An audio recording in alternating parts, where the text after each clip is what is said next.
Sombo, putraku, lihatlah wajah ayahandamu ini. Sejak engkau kecil, aku menjagamu seperti menjaga mataku sendiri, Sombo. Namun hari ini, mengapa engkau menusukkan duri yang begitu tajam ke dalam jantungku? Engkau mencintai Haknyonowati, istri dari kakangmu sendiri, Setejo Bomo Narokosuro. Tidakkah engkau mendengar jerit martabat keluarga kita yang engkau injak-injak, Sombo? Sombo terisak dengan suara tersendat-sendat. Ampun, ampun Kanjeng Rama. Hamba tidak pernah meminta perasaan ini hadir, Kanjeng Rama. Setiap kali hamba menatap wajah Kakang Mbok Dewi Haknyonowati, bukan wajah seorang kakak ipar yang hamba lihat, Kanjeng Rama, melainkan belahan jiwa yang telah hilang beribu-ribu tahun lamanya. Sukma hamba meronta-ronta, Rama, seolah-olah hamba akan mati jika tidak bersamanya, Kanjeng Rama. Cinta macam apa itu? Cinta yang dibangun di atas air mata saudaramu. Setejo adalah darah dagingmu. Dia yang menjagamu, dia yang menyayangimu. Bagaimana mungkin engkau tega mencuri cahayanya? Sombo, engkau bukan hanya merusak pagar ayu, tapi engkau sedang menggali kuburmu sendiri dan kubur saudara-saudaramu. Raden Sombo menangis sesegukan, menyembah kaki dari ayahnya. Oh Kanjeng Rama, maafkan hamba, Kanjeng Rama.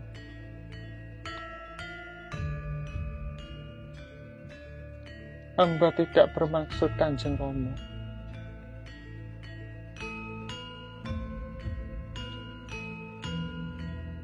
Maafkan hamba, Kanjeng Rama. Hamba tahu hamba hina, Rama. Hamba tahu hamba adalah noda hitam di kain putih Dwarawati. Namun, salahkah dewa yang menitiskan cinta ini ke dalam raga yang salah? Hamba merasa seperti orang asing di tubuh sendiri. Jika kematian bisa menghapus rasa rindu yang terkutuk ini, maka cabutlah nyawa hamba sekarang di depan singgasana ini, Romo. Hamba lebih baik mati daripada harus hidup terbakar oleh hati kakak hamba sendiri, Kanjeng Rama. Prabu Kresna memalingkan wajahnya, menyeka air mata yang jatuh.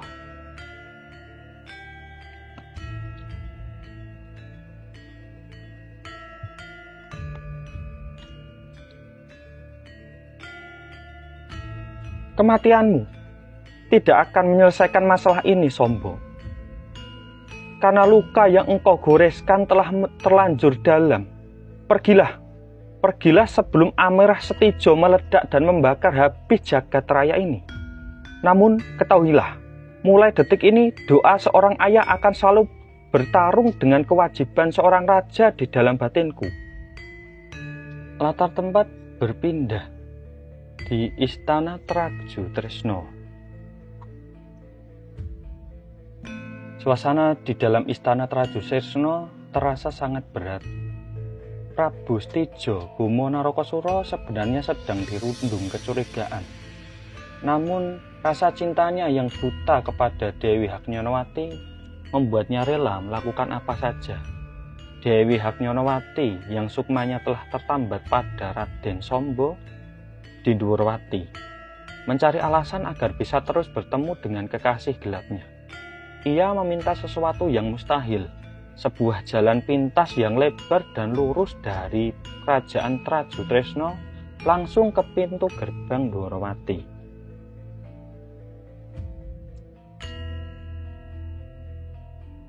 Prabu Setejo duduk di singgasana.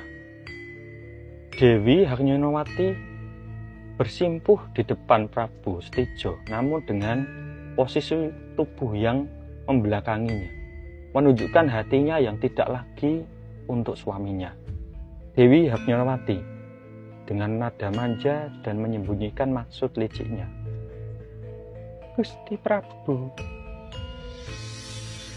jika memang benar engkau mencintaiku lebih dari nyawamu sendiri, Gusti Prabu, buktikanlah. Aku merasa lelah dengan jarak yang memisahkan Prabu Tresno dan Dwarawati. Aku minta dibuatkan jalan yang rata dan lurus, sebuah jalan pintas agar aku bisa setiap saat berkunjung ke tanah kelahiran Sukmaku di sana, Kakang. Prabu Stijo tersenyum getir namun penuh pengabdian. Duhai Adinda, permata hatiku, tidakkah engkau tahu bahwa di antara Traju Tresno dan Dwarawati terdapat petilasan suci Astogono Gedong Mandono? Itu adalah tanah keramat leluhur kita, Dewi. Membangun jalan di sana berarti menerjang makam para raja. Dewi Harnyonowati memalingkan wajahnya, pura-pura merajuk. Jadi, kesucian batu nisan lebih berharga bagimu, Kakang, daripada kebahagiaan istri yang kau puja-puja. Jika jalan itu tidak ada, maka anggaplah cintaku juga sudah hilang di telan jarak antara kerajaan Traju Tresno dan Dwarawati, Kakang. Prabu Stijo terperanjat, hatinya goyah. Oh, jangan berkata begitu, Dewi. Baiklah, demi membasuh kerinduanmu, meski gunung harus aku daki dan aku runtuhkan, dan makam leluhur harus kulangkahi, jalan itu akan tetap kubangun. Patih Pancatnyono, kerahkan pasukan raksasa, ratakan apapun yang menghalangi jalan menuju Dwarawati. Akhirnya Patih Pancatnyono dan pasukan dari Traju Tresno berangkat menuju tempat pembuatan jalan ke arah kerajaan Dwarawati. Alkisah berpindah di sekitar petilasan suci Astono Gedong Madono. Suasana sekitar petilasan suci Astono Gedong Madono sangat mencekam dan penuh dengan debu yang berterbangan.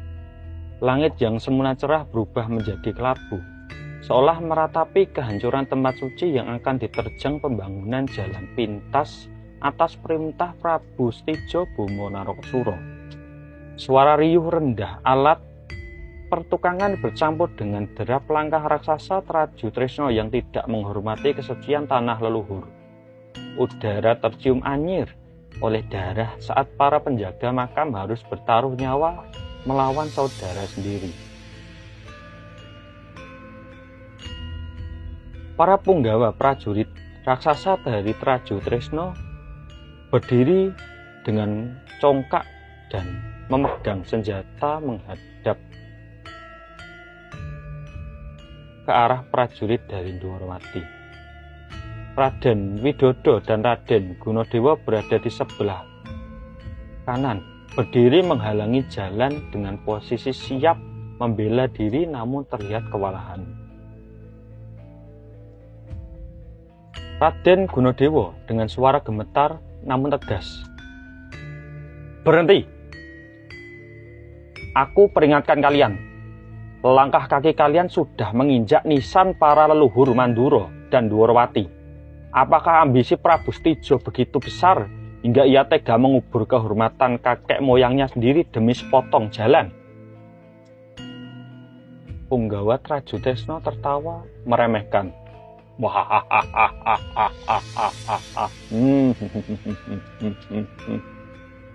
Jangan bicara soal nisan, Gunadewa. Prabu Stijo adalah Raja Agung yang perintahnya setara dengan Sabda Dewa. Jika Dewi Harnyonowati menginginkan jalan ini, maka gunung pun akan kami ratakan. Apalagi hanya sebuah makam tua.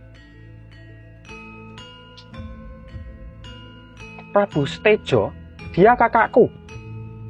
Saudaraku, katakan pada Stejo bahwa jalan yang dia bangun ini bukan jalan menuju kemuliaan,